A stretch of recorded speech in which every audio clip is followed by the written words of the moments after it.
He's lost his family, status, even his security. What happens next could be more shocking than you think. Once hailed as the beloved younger son of the future king, Prince Harry's fall from royal favor didn't happen overnight.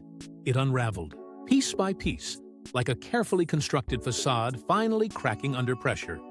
In the beginning, he was the cheeky, relatable prince, the one the public adored for his mischief and charm. But behind the palace gates, decades of tension, rivalry, and emotional scars were quietly setting the stage for a dramatic exit that no one saw coming in full force. The royal feud with Prince William wasn't just about disagreements. It was a slow-burning fire fueled by jealousy, grief, and unspoken resentment. And when Harry chose to walk away from it all, the monarchy didn't just close the door, they slammed it shut. There would be no coming back. King Charles, once thought to be the peacemaker, took a firm stance. The palace stripped Harry and Meghan of their patronages, their honorary titles, and, perhaps most painfully, their security detail. In a legal battle that played out before the world, Harry pleaded for protection not as a prince, but as a husband and father living in a world of threats. But the royal family refused, drawing a line in the sand that even the courts upheld. The message was loud and clear. You are no longer one of us. And just like that, the very institution that raised him left him defenseless in more ways than one. There was no olive branch, no quiet reconciliation, only silence. Publicly, Harry clung to interviews and memoirs to tell his side. Privately, he was isolated, physically distanced from the UK, and emotionally stranded. The royal surname, Mountbatten-Windsor, once a symbol of prestige, began to feel more like a burden. Rumors swirled that Harry was contemplating shedding it altogether. It wasn't just about rebellion anymore, it was about survival. How do you define yourself when every pillar of your identity has been stripped away? But perhaps the harshest consequence of all wasn't official or legal, it was personal. A man once surrounded by tradition, duty, and family was now branded a traitor, relentlessly mocked by the press and watched with voyeuristic delight by a world eager to see what would break next. The psychological toll was profound. Every public step invited scrutiny. Every word was dissected. And in that spotlight, Harry's isolation deepened. He was no longer protected, not by title, not by crown, not by blood. Now, as he stands in the ruins of what once was, a question lingers like a shadow. With everything taken away, what does Harry have left to cling to? And could Meghan be next to leave? When blood ties are severed, where do you turn? And is Meghan now doubting? For Prince Harry, stripped of his royal lineage and cast out from the only world he had ever known, there remained just one person in whom he placed his trust, Meghan. She had become his refuge, his constant, his emotional anchor. In public, she stood beside him with unwavering resolve. In private, she was the one who helped him steady himself when the weight of isolation began to crush him. For Harry, her presence wasn't simply comforting, it was essential. But beneath the polished surface of their unity, there were tremors, and not all of them could be ignored. While Harry clung to their bond like a lifeline, insiders began whispering about the emotional toll his disconnection from the royal family was taking. He spoke often about unresolved grief for his mother, the distance from his brother, and the pain of rejection by his father. These weren't just passing thoughts, they haunted him. And though Meghan tried to support him, her patience wasn't limitless. Unlike Harry, she wasn't living in the past. Her focus had shifted long ago from royal titles to production deals, from tiaras to trademarks. While Harry remained consumed by what he lost, Meghan was chasing what she still believed she could build. Their ventures, Netflix, Archewell, Invictus, were the visible symbols of their shared journey. But even these projects reflected the growing gap between them. Harry's passion was rooted in legacy and remembrance. Invictus, in many ways, was his way of honoring duty without the crown. Meghan, however, looked toward the future, aligning herself with lifestyle branding and entertainment-driven influence. The divergence wasn't just creative, it was personal. For every speech Harry made about healing and history, Meghan was crafting a narrative about reinvention and independence. And it's in that contrast where the cracks began to show. Harry's heart still ached for the life he had lost, even as he tried to destroy it. Meghan, on the other hand, seemed determined never to look back. Their identities, once so aligned by love and rebellion, were slowly drifting. He, the prince, haunted by legacy. She, the outsider who saw no value in mourning what never welcomed her. That imbalance began to erode the very thing that had once felt unbreakable, their emotional connection. Meghan was his rock, yes, but rocks can't float forever under the weight of another's sorrow. And as Harry continued to search for purpose in the shadows of the past, Meghan's patience, and perhaps her faith in their future, was being tested. The bond that once saved him was under more strain than anyone dared admit. But beyond emotional support, Meghan faces her own crisis. And that's where the real test begins. She left her former life for love. But what if it no longer fits her vision? Meghan Markle once walked away from a modest Hollywood career to embrace royal life with Prince Harry. The world saw a woman stepping into history, into fairy tale, into legacy. But now, years later, the woman who once said, "I do," under the weight of centuries-old tradition seems more focused on building an empire of her own, one that no longer requires a crown. Her ambitions have not faded. If anything, they've sharpened, matured, and morphed into something far bigger than titles, balcony appearances, or royal curtsies. At the heart of this transformation is, as ever, a lifestyle brand aimed at redefining Meghan's public image. But it wasn't just a vanity project. It was a signal. Meghan was no longer interested in being a former duchess clinging to memories. She was creating something that stood apart: merchandise, storytelling, influence, all under her own name. The launch was strategic, calculated, and laced with subtle defiance. But not everyone applauded. Critics pounced, accusing her of leveraging the royal association she had supposedly left behind, all while branding herself as an independent voice. Then came the Netflix rollout with Love, Meghan. A soft focus, curated vision of warmth, domestic elegance, and quiet power. It was Meghan, not as the outsider or the royal rebel, but as the refined tastemaker. The show wasn't just content, it was a brand manifesto. And with that came a surge of press, mixed reactions, and industry speculation. Meghan, once portrayed as a woman at war with royalty, was now repositioning herself as a lifestyle mogul. But under that polished surface, something began to shift. Despite the carefully crafted image, something unexpected happened. Silence. The buzz dulled. Announcements slowed. The once exciting brand momentum began to fade into the background. The Instagram pages paused. The podcast sat idle. As Ever had started with a bang, but quickly slipped into an echo. Meghan's machine of ambition was no longer moving at full speed, and insiders whispered about creative burnout, internal confusion, and strategy fatigue. For a woman so relentlessly focused on vision and execution, the cracks were starting to show. Her critics pointed to her continued use of the title Duchess in branding as proof she hadn't really left the royal stage. They argued that, without the title, the draw would fade. But Meghan wasn't chasing nostalgia. She was trying to create something entirely her own only now. It was unclear whether she still had the fire to finish it. The tension between legacy and innovation, royalty and entrepreneurship, was closing in, and with Harry still emotionally tangled in the past, Meghan's forward march felt lonely. Her ambition had once pulled them both through the storm. But now, as the road ahead grows murkier, one question remains: will her next move draw them closer? Or is this the moment she walks alone? Her ambitions could either keep them together or push her away. Together, they've weathered storms, but is the pressure proving too much? From the outside, they seemed invincible. A couple that defied an empire, rewrote their destiny, and stood, hand in hand against a monarchy built on centuries of silence. But behind the curated smiles and polished branding, the foundation beneath Harry and Meghan's marriage has begun to show signs of stress, subtle at first, then increasingly impossible to ignore. While the world watched their fairy tale unfold, insiders whispered that the couple was quietly drifting in different directions, both emotionally and professionally. Their once synchronized schedules are now starkly separate. Meghan's calendar is filled with brand meetings, media appearances, and high-level strategy sessions, while Harry is more often seen promoting Invictus or engaging in causes rooted in his past.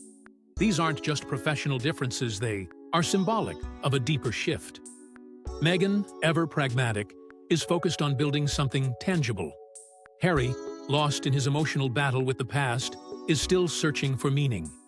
And somewhere in the middle of this divergence, their connection has started to fray. Sources close to the couple reveal that Meghan has begun to feel the absence not just of Harry's presence at business milestones, but of his emotional partnership.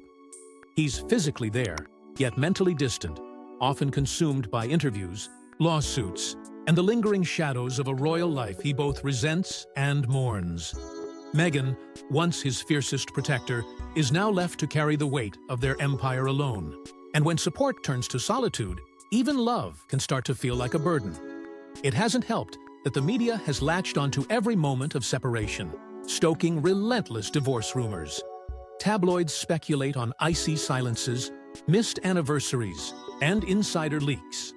While the couple publicly denies any rift, the pressure of constantly defending their narrative only adds more strain. Their silence, once a power move, now reads like avoidance. And in that void, the world fills in the blanks. For Harry, the struggle to define himself outside of royalty is a quiet war he fights daily. No longer a prince in practice, yet never fully free of that identity, he's caught in limbo. Meghan, on the other hand, never needed the royal title to build her brand. She stepped out with clarity and purpose, while Harry still hesitates. That gap between clarity and confusion, forward motion, and emotional paralysis is what's beginning to divide them. Meghan, according to those closest to her, is tired. Not of Harry, but of carrying a marriage where she feels alone in purpose. There's a growing sense of regret, not necessarily about love, but about the cost of loyalty. She once believed that love could fix everything, but now, with each passing week, the reality feels more complicated. The emotional disconnect has become undeniable. Harry lives in memories. Meghan lives in strategies. One clings to meaning, the other to momentum. And the chasm between them widens. So how precarious is the foundation of their union after everything they've endured? With the Netflix deal ending and brand doubts emerging, what if staying means losing everything all over again? For all the glamour and global attention, behind the scenes, the Sussex brand teeters on a financial tightrope. Their multi-million-dollar Saturday Netflix deal, once hailed as a triumph of independence, is quietly approaching its expiration in 2025. And with it, the safety net that allowed them to walk away from the monarchy without looking back. But as the clock ticks, questions loom. Will Netflix renew a partnership that's been met with mixed results? Or will the exit from royalty be followed by an equally unforgiving exit from Hollywood? Projects like With Love, Meghan were intended to establish Meghan as a standalone force in the lifestyle world, a blend of Martha Stewart polish with a duchess's edge. But early responses have been far from glowing. Viewers were left confused by the tone. Critics called it hollow, and the streaming platform stayed unusually quiet. Add to that Harry's Polo documentary, which stirred debate for being polished yet unremarkable. These weren't flops, but they certainly weren't the empire-building hits the couple had promised. Worse still, the criticism wasn't just about the content, it was about the branding. Over and over, the couple has been accused of monetizing their royal status while claiming to reject it. The titles, the imagery, the interviews, every move feels soaked in contradiction. And that contradiction has made them vulnerable. What began as a bold escape from the palace has, to some, started to look like an elaborate marketing play. A brand that cannot breathe without the very institution it left behind. What's more troubling is the silence. Meghan's much-hyped lifestyle brand, as ever, launched with stylish previews and insider buzz. But since then, very little. No product rollouts, no official updates, no traction. For a woman once known for her precision and ambition, the quiet feels out of place. And insiders suggest there's more beneath the surface: creative conflicts, strategic overhauls, and, perhaps, a deeper fatigue neither of them saw coming. Their business, once a symbol of liberation, is now beginning to feel like a burden. A relentless machine that demands attention, performance, and results.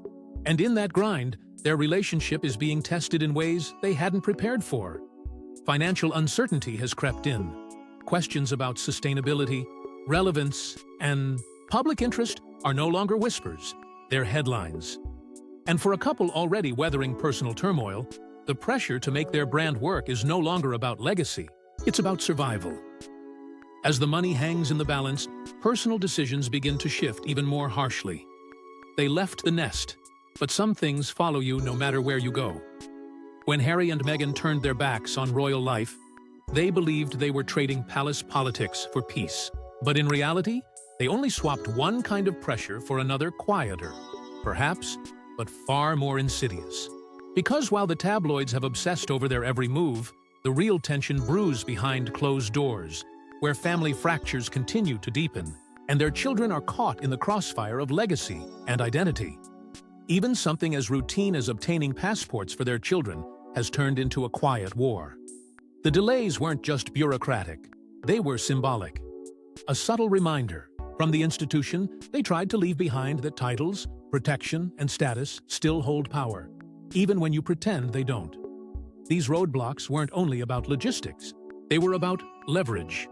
And once again, Harry found himself reminded that in the eyes of the monarchy, freedom comes at a cost, one now paid by his children. And while the royal family remains a looming presence on one side, Meghan's own family, drama continues to haunt them from the other. Estranged from her father, distanced from her half-siblings, Meghan has often stood alone, battling narratives she cannot control. Meanwhile, Harry, cut off from his brother and emotionally severed from his father, carries the weight of a broken bloodline. Together, they built their own family to escape the dysfunction. But that dysfunction still echoes in their walls. The real tragedy is how the chaos has begun to define their children. They were born into a story shaped by betrayal, ambition, and royal expectation.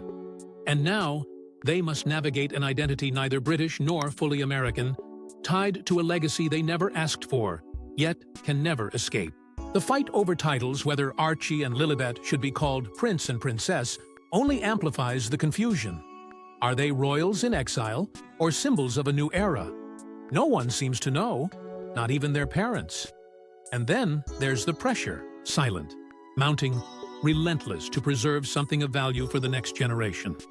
Whether it's their name, their reputation, or their inheritance, Harry and Meghan are no longer just protecting themselves. They're building a future on shaky ground, hoping it will hold. But the weight of their unresolved family issues makes every decision heavier, every step more uncertain. Worse, these family tensions aren't staying private. They're bleeding into the public eye, seeping into documentaries, interviews, and social feeds. Every look, every gesture, every whisper is analyzed, dissected, and spun. And with no one left to trust, the couple must rely solely on each other to withstand the storm. But even that bond is beginning to show wear. Even their quiet life in Montecito is far from peaceful. Real stress lingers beneath the surface. The honeymoon is long over now. What remains is a test of endurance. What once felt like a revolution now feels like a reckoning. For Harry and Meghan, the euphoria of their break from the crown has long since faded. In its place, a relentless pressure has taken hold, financial, emotional, and deeply personal. Experts close to the couple have quietly started using one term, over and over again: crisis point. Not just in the public eye, but behind closed doors, where decisions must be made not for optics, but for survival. This isn't about headlines anymore. It's about whether the center will hold or finally collapse under the weight of it all. Their royal identity is gone, stripped away by protocol, rejected by the very system Harry once called home. And with it, the built-in safety nets vanished, too. Titles no longer shield them. Protection is a privilege they now pay for. And as the Netflix deal runs its course and brand ventures stall, their financial security feels more fragile than ever. The lifestyle is still lavish, but the runway is shortening. Meghan, ever the strategist, knows this. And she's doubled down on visibility, branding, and forward movement. But Harry? He's still wrestling ghosts of family, of loss, of belonging. Their difference in mindset? has never been starker. Meghan moves like a CEO, future-focused, brand-aware, painfully pragmatic. Harry, by contrast, is trapped in emotional purgatory.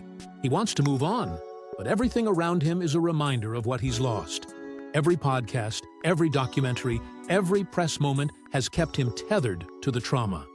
And while Meghan builds, Harry broods.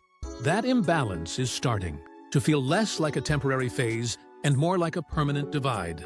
Their work schedules speak volumes. No longer a united front at every event. They're now often seen navigating their careers separately. Meghan in glitzy launches, Harry in quiet, solo speeches. They claim it's strategy. Insiders aren't so sure, because every physical separation is feeding a darker narrative, one that suggests the distance isn't just geographical, it's emotional. The rumors of divorce aren't just tabloid noise anymore. They're fueled by real shifts in dynamic. And although Harry has gone on record to shut them down, even his reassurances feel more strained with each passing interview. So the question hangs heavy. Are they slowly growing apart, drifting into different versions of the life they once dreamed of together? Or could this be something else entirely, a storm before the calm, a test of their bond, a sharpening of their shared identity before the next chapter begins? Because if one thing is certain, it's this: they're standing at a crossroads, and the decision they make next will not just shape their marriage, it will redefine their legacy. At this turning point, their choices now will define what lies ahead for better or worse. If she walks, what's left for Harry, and will he pick up the pieces or be crushed by the fall? The unthinkable is no longer far-fetched. In whispered conversations across Hollywood and royal circles alike, one possibility echoes louder than ever: what if Meghan leaves? Not because of scandal or betrayal, but simply because the weight of it all became too much to carry. And if that moment comes, the consequences won't just fracture a marriage. They could dismantle everything Harry has spent years trying to protect. Because the truth is, without Meghan, the foundation of their new life could begin to crumble quickly, brutally, and publicly. Together, they were a symbol. A couple who redefined royal escape. A modern identity forged from rebellion and reinvention. But that image, that brand, exists because of their unity. Meghan brought the strategy, the polish, the media savvy. Harry brought the name, the legacy, the intrigue. Without her, that balance disappears. Archewell, their nonprofit and media venture, thrives on shared narratives. If she exits, it's not just a personal separation, it's a brand in free fall. And with their Netflix and Spotify relationships already under strain, the business fallout could be catastrophic. But business is only part of the unraveling. Emotionally, Harry would be left in dangerous terrain. He gave up his titles, his homeland, and the only family he's ever known. All for a life he built with her. If that life dissolves, where does he go? What remains? The man who once stood for duty now stands alone, disoriented by grief, rejection, and public failure. His past is no longer safe. His future, without Meghan, would be uncharted territory, with no compass left to guide him. And then there's the children. Archie and Lilibet, already caught between two worlds, would face the loss of their family structure in a way the public and the monarchy would be quick to exploit.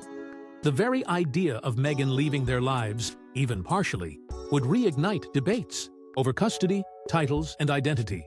Who are they without their mother? And more importantly, who becomes their voice when both parents are no longer aligned? The calm life they were promised in Montecito would be shattered by questions no child should have to answer. The public reaction would be swift and unforgiving. Sympathy may pour in, especially for Harry, but so would scrutiny. Was this inevitable? Did he sacrifice everything for a love that couldn't last? Was the royal family right all along? The narrative would no longer be theirs to control, and in the harsh court of public opinion, Harry's silence would be deafening, interpreted as defeat, regret, or worse, confirmation of failure. So the final question lingers like smoke in the air. Would Harry have the strength to endure alone? Could he redefine himself once more? Without Meghan? Without the monarchy? Without the safety of partnership? Or would he become a cautionary tale, a prince who walked away from everything and found himself with nothing? In such a scenario, Even Harry's next steps would carry the weight of legacy more than titles. They stand at the edge. Will they fall or soar into a stronger future? There's no palace to return to now, no crown waiting in the wings, no second chance behind those royal gates.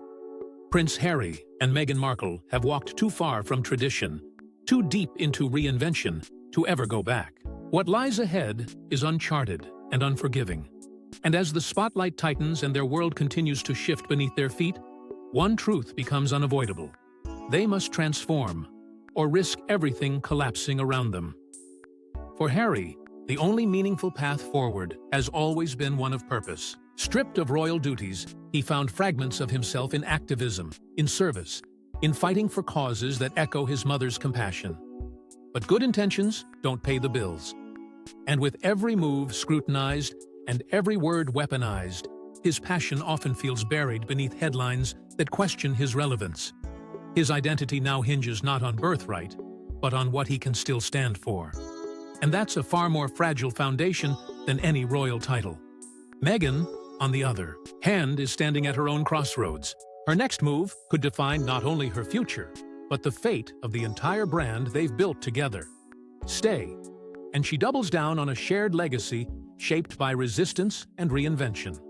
Walk away, and she risks being seen as the one who abandoned not just Harry, but the very dream they once sold to the world. The pressure is immense. Every silence feels like strategy. Every appearance, a statement. Financially, emotionally, and symbolically, their brand hangs in delicate balance. A reinvention could reignite global interest and reframe their narrative. But a misstep, even a small one, could plunge it all into ruin. Archewell, the Netflix ventures, the public goodwill they're not guaranteed. They exist in a climate that demands constant proof of value, and the world isn't as patient as it once was. Around them, the media continues to circle, shifting from fascination to fatigue. Once darlings of disruption, they now find themselves trapped in cycles of speculation, critique, and dissection. But the truth is, public perception will always pivot. What doesn't change is the reality they face within the walls of their own home, the children they're raising, the values they're protecting, and the love that, despite it all, still ties them together. Because if there's one shield left, it's their unity. Not the one the public sees, but the private, quiet alliance that began long before the world turned them into symbols. Without it, everything unravels. With it, there's still a chance to reshape the narrative, to take the pain, the fallout, and the relentless noise, and turn it into something that finally feels worth all they gave up. As their story unfolds, one thing is clear: this is more than celebrity drama. It's a real struggle for reinvention, relevance, and connection in the aftermath of everything they've sacrificed. Drop your thoughts in the comments section. Thanks for watching, and don't forget to like and subscribe, and we will see you in the next one.